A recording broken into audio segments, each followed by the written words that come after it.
ఈ దేశాన్ని ఎప్పుడు ముక్కలు చేసి విడగొట్టాలని చూస్తున్నటువంటి రాహుల్ గాంధీ దానికోసం తాను చేసినటువంటి ప్రయత్నాలు, తన ఆలోచనలు, విధి విధానాలు, ముఖ్యంగా తన సిద్ధాంతాలు, తన పార్టీ సిద్ధాంతాలు ఈ దేశానికి ఎప్పుడూ వ్యతిరేకంగా ఉంటాయి. ఈ దేశాన్ని వేరు చేయడానికి రాహుల్ గాంధీ ఇప్పటివరకు చేసినటువంటి దారుణమైన పనులు, ఇప్పటివరకు తాను చేసినవన్నీ మనకి సాధారణ విషయాలుగా కనిపిస్తాయి. కానీ ఈ వీడియో పూర్తిగా చూడండి, మీకే అర్థమవుతుంది ఈ దేశాన్ని రాహుల్ గాంధీ ఏం చేయాలనుకున్నారో. ఈ కాంగ్రెస్ హీన చరిత్రను తెలుసుకున్న తర్వాత, చదివిన తర్వాత, చూసిన తర్వాత చాలా విషయాలు అర్థమయ్యాయి. వాటన్నిటిని మీతో ఒక్కొక్కటిగా పంచుకోబోతున్నాను. ఈ వీడియోలో మాత్రం రాహుల్ గాంధీ ఈ దేశాన్ని విడగొట్టడానికి ఎన్ని రకాలుగా ప్రయత్నాలు చేశారో ఒక్కొక్కటిగా డీప్గా డిస్కస్ చేద్దాం. ఇప్పటి వరకు కాంగ్రెస్ హీన చరిత్ర తెలిసిన తర్వాత ఇప్పటికీ కళ్ళతో చూస్తూ కూడా ఆ పార్టీలో కానీ రాహుల్ గాంధీని కానీ ఫాలో అవుతున్న వాళ్ళని ఏమని పిలవాలో మీరే కామెంట్లలో చెప్పండి. 2016 జవహర్లాల్ నెహ్రూ విశ్వవిద్యాలయం జేఎన్యూ క్యాంపస్లో పార్లమెంటుపై దాడి చేసినటువంటి నిందితుడు అఫ్జల్ గురు తన ఉరిశిక్షకు వ్యతిరేకంగా ఒక కార్యక్రమం జరిగింది. అంటే పార్లమెంటుపై దాడి చేసినటువంటి ఒక టెర్రరిస్టుకు సపోర్ట్ చేస్తూ క్యాంపస్లోనే ఒక ప్రోగ్రామ్ని పెట్టారు. అంటే వాళ్ళు ఎలాంటి భావజాలంతో ఉన్నారో అర్థమవుతుంది. ఆ సభలో భారత్ తుకుడే తుకుడే హోంగే, అంటే భారతదేశం ముక్కలవుతుంది, ముక్కలు చేస్తాం, అలాగే ఇన్షా అల్లా ఆజాదీ వంటి నినాదాలు చేశారు. ఆ వీడియోలు కూడా బయటకు వచ్చాయి.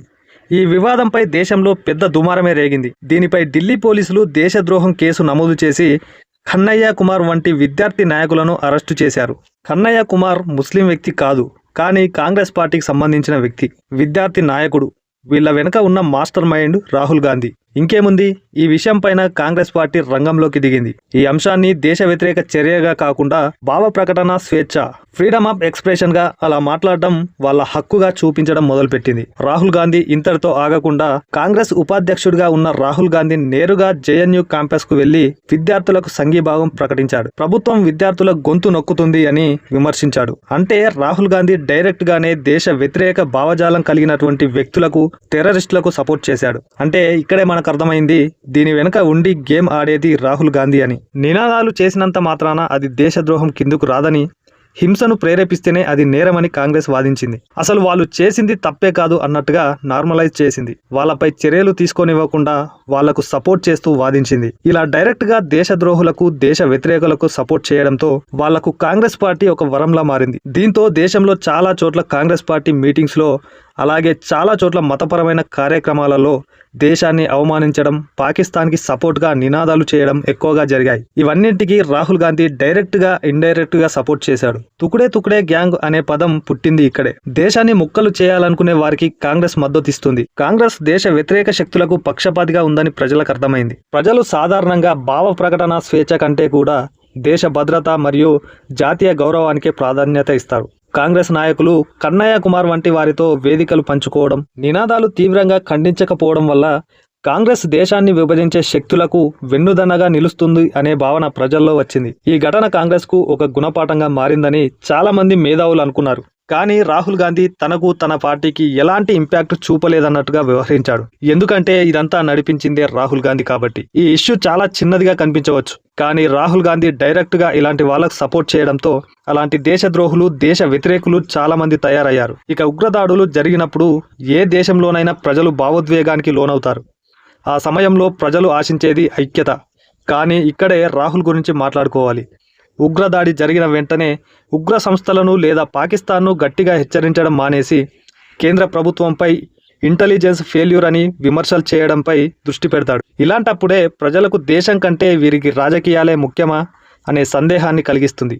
మరీ ముఖ్యంగా దేశంపై బాధ్యత లేనితనం కనిపిస్తుంది. 2019 పుల్వామా దాడి జరిగిన సమయంలో దేశం మొత్తం సంతాపంలో ఉంటే కాంగ్రెస్ నాయకులు, రాహుల్ మాత్రం ఆ దాడి వెనుక ఉన్న భద్రతా వైఫల్యాలను ఎత్తి చూపారు. ఇంటి దొంగను పట్టుకోవడం అనేది చాలా కష్టం. అందులోనూ కాంగ్రెస్ పార్టీ సపోర్ట్ చేస్తుంటే ఇంకా పట్టుకోవడం చాలా కష్టం. ఎక్కడ ఉగ్రదాడి జరిగినా దానికి సపోర్ట్ చేస్తుంది కాంగ్రెస్. ఇక్కడే మనం అర్థం చేసుకోవచ్చు విదేశాలకు వెళ్లి రాహుల్ గాంధీ చేసే పని ఏంటో. ఈ ఉగ్రదాడుల వెనకాల ఉండే మాస్టర్ మైండ్ ఎవరో మీకు తెలిస్తే కామెంట్ చేయండి. ఉగ్రవాదానికి వ్యతిరేకంగా భారత్ జరిపినటువంటి ప్రతీకార చర్యలపై కాంగ్రెస్ నేతలు చేసిన వ్యాఖ్యలు, భారత సైన్యం సర్జికల్ స్ట్రైక్స్ చేసినప్పుడు దానికి సంబంధించిన వీడియో సాక్ష్యాలు చూపించాలని కొంతమంది కాంగ్రెస్ నేతలు కోరారు. మీరెప్పుడైనా గమనించారా? ఈ కాంగ్రెస్ నేతలు దేశానికి వ్యతిరేకంగా ఎప్పుడు వ్యాఖ్యలు చేసినా పార్టీ నుంచి సస్పెండ్ చేయడం కానీ వాళ్ళపై చర్యలు తీసుకోవడం కానీ చేయడు మన రాహుల్ గాంధీ. కానీ దేశానికి ఎవరైనా కాంగ్రెస్ నేతలు సపోర్ట్ చేస్తూ ఏదైనా మాట్లాడినా వ్యాఖ్యలు చేసినా వాళ్ళ తప్పులను ఎత్తి చూపినా రాహుల్ గాంధీ స్పాట్లో పార్టీ నుంచి సస్పెండ్ చేస్తారు. ఒకవైపు రాహుల్ గాంధీ ప్రభుత్వాన్ని ప్రశ్నిస్తుంటే మరోవైపు దిగ్విజయ్ సింగ్ లేదా మణిశంకర్ అయ్యర్ వంటి సీనియర్ నేతలు వివాదాస్పద వ్యాఖ్యలు చేసేవారు. ఇక్కడ మనం అర్థం చేసుకోవాల్సిన విషయం ఏంటంటే కాంగ్రెస్ నాయకులు అందరి చేత రాహుల్ గాంధీ అలా మాట్లాడిస్తున్నారు. రాహుల్ గాంధీ ఒక్కడే మాట్లాడితే ఇంపాక్ట్ ఉండదని వాళ్ళందరి చేత అలా మాట్లాడిస్తుంటాడు. ఎవరైనా వాళ్ళ సొంత అభిప్రాయాన్ని మాట్లాడితే అది రాహుల్ గాంధీ భావజాలానికి వ్యతిరేకంగా ఉంటే పార్టీ నుంచి వెంటనే సస్పెండ్ చేస్తాడు. ఇక్కడ రాహుల్ ఏది చెప్తే అది వినాలి, అది దేశానికి వ్యతిరేకంగానే ఉండాలి.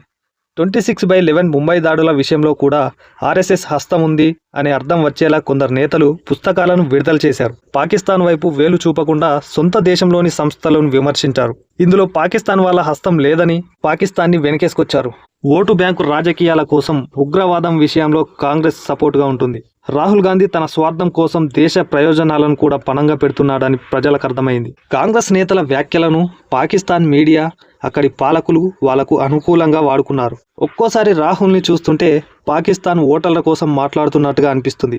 భారత్లో ఉన్న ప్రజలు అవసరం లేనట్టుగా మాట్లాడతాడు. ఉగ్రవాదం వంటి సున్నితమైన విషయాల్లో రాజకీయం చేస్తాడు. 2002లో వాజ్పేయి ప్రభుత్వం తెచ్చిన పోటా చట్టాన్ని దీన్నే ఉగ్రవాద నిరోధక చట్టం అంటారు. 2004లో అధికారంలోకి వచ్చిన వెంటనే కాంగ్రెస్ ప్రభుత్వం రద్దు చేసింది. ఇది భారత అంతర్గత భద్రతా చరిత్రలో ఒక కీలక మలుపు. పోటా చట్టం అనేది ఉగ్రవాద కార్యకలాపాలు చేసే వారికి కఠినమైన శిక్షలు విధించడం, బెయిలు ఇవ్వని చట్టం. ఇలాంటి చట్టం రద్దు తర్వాత ఉగ్రవాద కార్యకలాపాలు ఎక్కువయ్యాయి. కఠినమైన చట్టం లేకపోవడం వల్ల స్లీపర్ సెల్స్ అలాగే ఉగ్రవాద సానుభూతి పరులు ఎక్కువయ్యారు. ఉగ్రవాద కార్యకలాపాల్లో మైనార్టీలే ఎక్కువగా ఉంటున్నారని వాళ్ళను కాపాడడానికి ఈ చట్టాన్ని రద్దు చేసింది కాంగ్రెస్ ప్రభుత్వం. ఈ చట్టం రద్దు చేసిన తర్వాత ఉగ్రదాడులు చాలా ఎక్కువయ్యాయి. ఢిల్లీ వరుస పేలుళ్లు 2005లో జరిగింది. దీపావళికి ముందు జరిగిన ఈ దాడుల్లో 60 మందికి పైగా చనిపోయారు. అలాగే వారణాసి సంకట్ మోచన్ ఆలయంలో 2006లో పవిత్రమైన ఆలయం మరియు రైల్వే స్టేషన్లో పేలుళ్లు జరిగాయి. ముంబై లోకల్ ట్రైన్ పేలుళ్లు 2006లో 7 రైళ్లలో జరిగిన పేలుళ్లలో 200 మందికి పైగా ప్రాణాలు కోల్పోయారు. ఇది అత్యంత భయంకరమైన దాడి. లుంబిని పార్క్, గోకుల్ చాట్ 2007లో మన తెలుగు రాష్ట్రంలో జరిగిన ఈ దాడులు ప్రజలను వెనుకించాయి. జైపూర్, అహ్మదాబాద్, బెంగళూరు 2008లో వరుసగా ప్రధాన నగరాలను టార్గెట్ చేస్తూ ఇండియన్ ముజాహిద్దీన్ అనే సంస్థ దాడులు చేసింది. ఈ దాడులన్నిటికీ పరోక్షంగా సపోర్ట్ చేసింది కాంగ్రెస్ పార్టీ. పట్టుబడిన ఉగ్రవాదులకు బెయిల్ రావడం, సాక్ష్యాలు సరిగ్గా లేవని కేసులు కొట్టివేయడం వంటివి జరగడంతో వారిలో భయం పోయింది.